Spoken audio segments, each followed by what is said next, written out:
Sharq Turkistonning Xotan viloyatida 6,4 bal yer tavrid. Xitoy yer tavrish to'g'ri markazining bildirishicha, Xotanda 26-iyun saharda 6,4 bal yer tavrigan. Tavrash markazining cho'nqurligi 10 kilometr bo'lib, Xotan shahrining sharqi janubiga 279 kilometr keladi ekan. Xitoy burunqiga o'xshashli yer tavrashdan kelib chiqqan o'lim yetim va moddiy ziyonlar haqida uchur bermadi.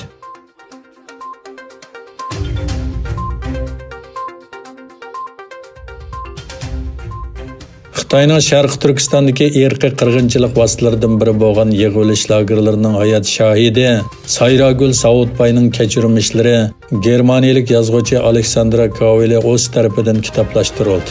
Tajidar guvohchi nomli bu kitob 22-iyun Berlinda nashr qilindi.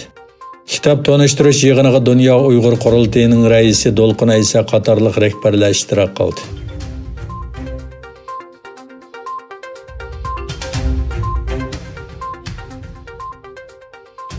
Xitoy xalq to'rining 23-iyun xabar qilishicha, bu yil may oyining oxirigacha Sharq Turkistonning har qaysi joylaridan 271,600 Uyg'ur 5-emgak kuchi nomida qul o'rinda ishlatish uchun uy makonlaridan ayrilgan.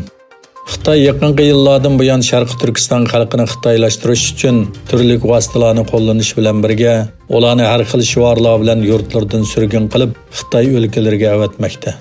Avstraliya Strategik Siyosat instituti bu yil 2-oyda e'lon qilgan bir dokladida 2017-yili va 2019-yillar orasida necha 10 minglagan Uyg'urlarning Xitoydagi zavodlarda majburiy emgak silinish uchun Xitoyga yo'tkalganligini o'tirg'a qo'ygan edi.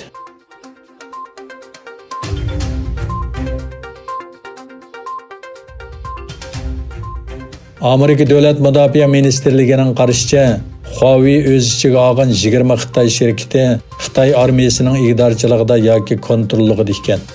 Amerika taratqullarining xabar qilishicha, 5 burjaklik bino tayyorlagan embargo tizimligida bexatarlik kamera sistemasi shirkati, Xitoy telegraf shirkati, Xitoy ko'chma xabarlash shirkati va Xitoy Osiyo sanoat shirkati qatorliqlar bor ekan. Bu tizimlik Amerikaning Xitoy shirkatlariga qartilgan yangi moliya embargosi uchun asos tayyorlagan. Xitoy hukumati uzundan buyon bu shirkatlarning Xitoy hukumati va Kompartiya tarafidan ishlatilganligini rad qilib kelgan. Qonun bo'yicha Amerika prezidenti Donald Trump 5 burjaklik bino tayyorlagan bu tizimlikdagi shirkatlarning Amerikadagi mol-mulklarini to'niltish qatorliq jazolash tadbirlarini qo'llaydi ekan.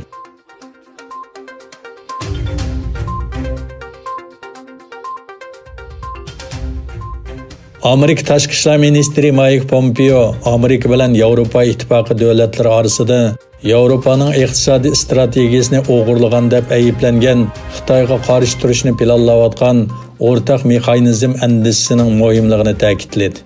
Pompeo Washingtondagi aqlli ambiri Germaniya Marshall Fondi tarafidan uyushtirilgan suhbat yig'inida Xitoyning dunyodagi ta'siri va faoliyatiga bahobat.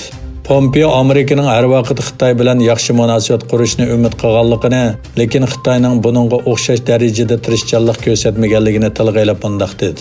Men Xitoy Kompartiyasining Shimoliy Atlantik aktiv tashkiloti ichidagi bir-birimizdan ko'rishni xohlaydigan qimmat qarashimizga diqqat qilganligiga ishonmayman.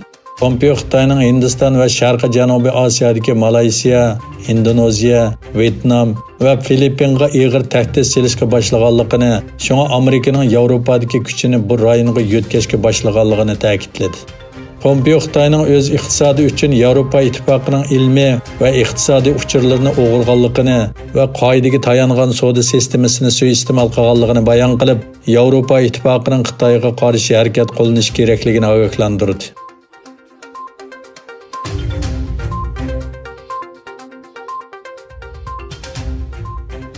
Xitoyning Xitoy bilan Hindiston askarlari o'ttirisidagi to'qinish yuz bergan chegara rayonidagi Galvan vodiysiga yaqin bir joyda yangi qurilish elib berilayotganligi o'ttirg'a qo'yildi. BBC'ning xabar qilishicha, yangi sun'iy hamrohdan tortilgan suratlarda oldingi qayda hech qanday bino ko'rilmagan rayonda Xitoy yasagan uskunlar ombiri, chidir va saqlash o'rinlarining borligi oshkorlangan. Xabar qilinishicha, Olam texnikasi shirkati ta'minlagan bu rasmlar 22-iyun tortilgan. Hindiston Tashqi ishlar ministrligi 17-iyun Xitoy tarafining amaliy kontrol liniyasi Ladakning Hindiston tarafdagi Galvan vodisida qurilish elib bormoqchi bo'layotganligini aytgan edi.